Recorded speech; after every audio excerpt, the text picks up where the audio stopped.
द्वितीय वर्ष भूगोल के विद्यार्थियों के लिए द्वितीय प्रश्न पत्र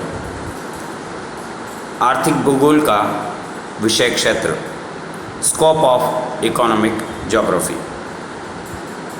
प्रत्येक भौतिक, जैविक और सामाजिक आर्थिक विज्ञान का अपना एक दर्शन, अपनी एक पद्धति, अपना एक अध्ययन शास्त्र और अपना एक कार्यक्षेत्र होता है। उदाहरण के तौर पर भूगर्भ शास्त्र का संबंध पृथ्वी की सतह पर और भूगर्भ की संरचनाओं से होता है। जनसांख्यिकी का संबंध मानव की जनसंख्या की विशेषताओं से होता है। जीव विज्ञान और वनस्पति शास्त्र का संबंध प्राणी जगत और वनस्पति जगत के साथ है। इसी प्रकार भूगोल में प्राकृतिक तथा मानव निर्मित तथ्यों का अध्ययन किया जाता है। आर्थिक भूगोल को भी विभिन्न विद्वानों द्वारा दी गई परिभाषाओं के आधार पर सीमांकित किया जा सकता है। प्रथम वर्ष में हमने भौतिक भूगोल का प्रथम प्रश्न पत्र बहुत विस्तार से पढ़ा। द्वितीय वर्ष में मानव भूगोल हमारा प्रथम प्रश्न पत्र है और यह जो द्वितीय प्रश्न पत्र है आर्थिक और संसाधन भूगोल, यह मानव भूगोल की ही महत्वपूर्ण शाखा है। इस आधार पर आर्थिक भूगोल का कार्यक्षेत्र बहुत अधिक विस्तृत है। यह भूतल पर मानवीय क्रियाओं द्वारा वस्तुओं के उत्पादन, विनिमय, वितरण और उपभोग का अध्ययन करता है। इसके विषय क्षेत्र में मानव की आर्थिक गतिविधियों के वितरणों और उनके विभिन्न प्रतिरूपों की क्षेत्रीय विभिन्नताओं पर प्रकाश डालने, उसके कारक और प्रतिक्रियाओं को सम्मिलित किया जा सकता है। आर्थिक भूगोल के विषय क्षेत्र को विभिन्न बिंदुओं में इस प्रकार समझा जा सकता है। प्रथम महत्वपूर्ण बिंदु है आर्थिक क्रियाओं के वितरण का अध्ययन, the true study of economic distribution of economic activities. आर्थिक भूगोल के अध्ययन में आर्थिक क्रियाओं के वितरण प्रतिरूपों यानी डिस्ट्रीब्यूशन मॉडल्स का सर्वाधिक महत्वपूर्ण भूमिका रहती है। आर्थिक भूगोल में केवल उन्हीं आर्थिक क्रियाओं को सम्मिलित किया जाता है जो भूदृश्य या भू सतह पर ठोस रूप में दिखाई देती है, यानी वे आर्थिक क्रियाएं भूतल पर अपनी कोई न कोई छाप छोड़ती है। उदाहरण के लिए खेती का कार्य यानी कृषि क्षेत्र, खनन, उद्योग, परिवहन इत्यादि ऐसी आर्थिक क्रियाएं हैं जो भूतल पर मूर्त रूप में हमें दिखाई या प्रकट होती है। कुछ आर्थिक क्रियाएं भी ऐसी हैं जो मूर्त रूप ग्रहण नहीं कर पाती है और उन क्रियाओं का भूतल पर कोई विशेष प्रभाव नहीं पड़ता है। ऐसी आर्थिक क्रियाओं को आर्थिक भूगोल में प्रत्यक्ष या सम्मिलित नहीं किया जा सकता। उदाहरण के लिए राजस्व, रेवेन्यू, बहुत अन्य चीज़ों से सरकार के द्वारा रेवेन्यू प्राप्त होता है। वे आर्थिक क्रियाएं हो सकती है सरकार के लिए, परंतु आर्थिक भूगोल में उनका महत्व कम है। इसी तरह से टैक्स, इनकम टैक्स हो गया, सेल टैक्स हो गया या परिवहन टैक्स हो गया, इनसे ये आर्थिक क्रिया तो है परंतु आर्थिक भूगोल में इसको हम सम्मिलित नहीं करेंगे। दूसरा है प्राकृतिक संसाधनों का मूल्यांकन और मात्राकरण करना, यानी to assess and quantification of natural resources. आर्थिक भूगोल में अध्ययन में प्राकृतिक संसाधनों जैसे मिट्टी हो गया, जल हो गया, जीवीय संसाधन हो गए, जल संसाधन हो गया, शक्ति के संसाधन या ऊर्जा के संसाधन हो गए, खनिज और पशु संसाधनों के मूल्यांकन एवं मात्राकरण पर विशेष बल दिया जाता है। यह जानकारी इसलिए आवश्यक है कि संसाधनों का हम सस्टेनेबल डेवलपमेंट यानी समपोषणीय विकास या भावी विकास को भी ध्यान में रखकर करते हैं। भारतवर्ष में कोयला कितनी मात्रा में उपलब्ध है, यह जानना आर्थिक भूगोल के विद्यार्थियों के लिए, आर्थिक भूगोल के अध्येताओं के लिए आवश्यक है।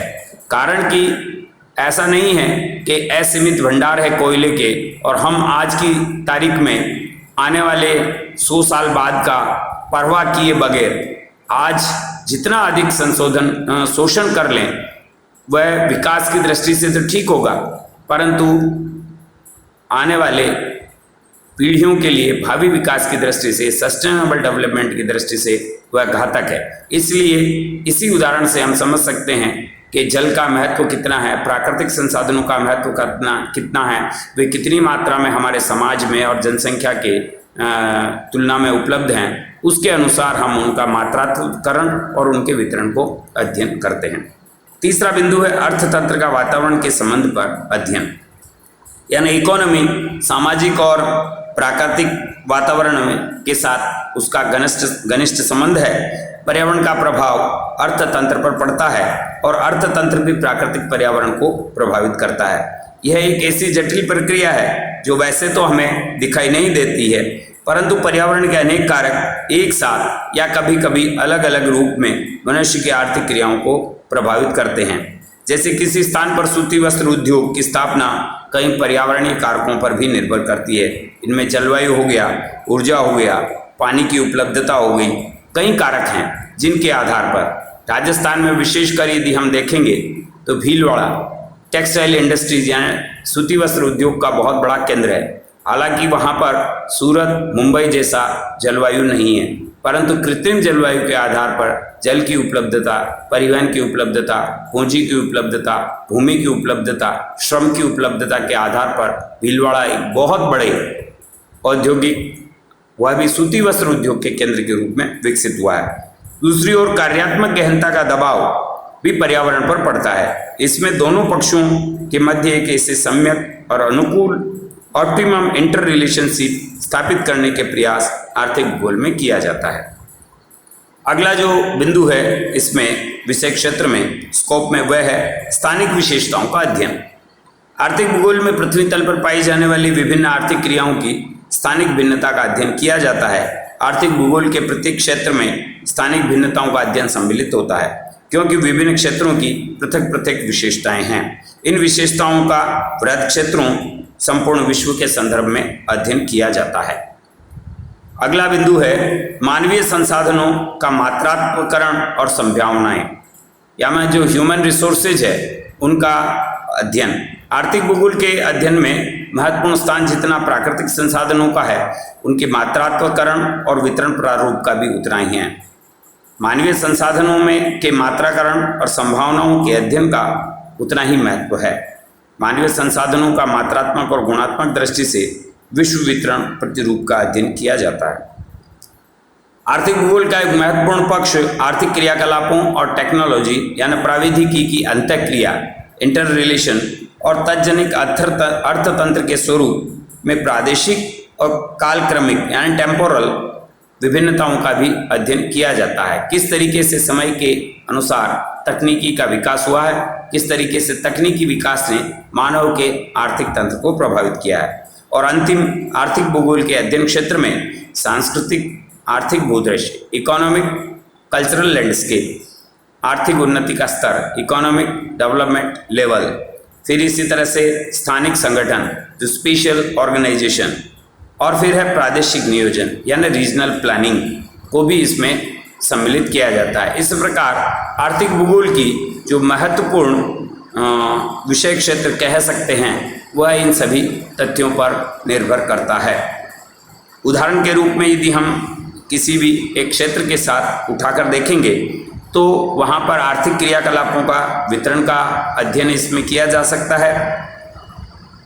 राजस्थान का यदि हम आर्थिक भूगोल का एक अध्ययन का एक रोड मैप या एक शोध तैयार करेंगे तो ये क्या क्या बिंदु सम्मिलित होंगे, उससे हमें समझ में आ जाएगा कि आर्थिक भूगोल का विषय क्षेत्र कैसा है। पहला, आर्थिक क्रियाओं के वितरण का अध्ययन हम इसमें सम्मिलित करेंगे, यानी संपूर्ण राजस्थान में इकोनॉमिक एक्टिविटीज़ किस प्रकार से वितरित की गई है उनका अध्ययन। फिर प्राकृतिक संसाधनों का, यहाँ पर कौन कौन से प्राकृतिक संसाधन उपलब्ध हैं, जल, भूमि, वन, मानव, प्राकृतिक संसाधन कैसे उपलब्ध हैं उनका, फिर उनकी मात्रा कितनी मात्रा में वो किस किस जिले में किस किस प्रकार से उनका वितरण उपलब्ध है। फिर अर्थतंत्र का यहाँ के वातावरण पर कैसा अध्ययन है, यानी थार का मरुस्थल का वातावरण, अरावली क्षेत्र का वातावरण, उत्तर के मैदान का वातावरण और दक्षिण के मैदान का वातावरण किस प्रकार से है, यह भी इसके साथ जुड़ता चला जाएगा। फिर स्थानिक विशेषताओं का अध्ययन, प्रत्येक अलग अलग क्षेत्र की अलग अलग पहचान है। शेखावाटी अलग है, मारवाड़ क्षेत्र अलग है, ढूंढाड़ क्षेत्र अलग है, मेवाड़ क्षेत्र अलग है, उनका अध्ययन इसमें सम्मिलित होगा। फिर मानवीय संसाधनों का मात्राकरण यानी जनसंख्या। राजस्थान का यदि हम एक उदाहरण जो लेके चल रहे हैं, उसमें राजस्थान के प्रत्येक जिले में जनसंख्या का वितरण स्वरूप और प्रतिरूप कैसे कैसे उभर के आता है। जोधपुर की जनसंख्या अलग है, डूंगरपुर बांसवाड़ा की मात्रात्मक और गुणात्मक जनसंख्या अलग है, शिक्षा का स्तर अलग है, वहाँ के लोगों की सोच और उन्नति का स्तर अलग है।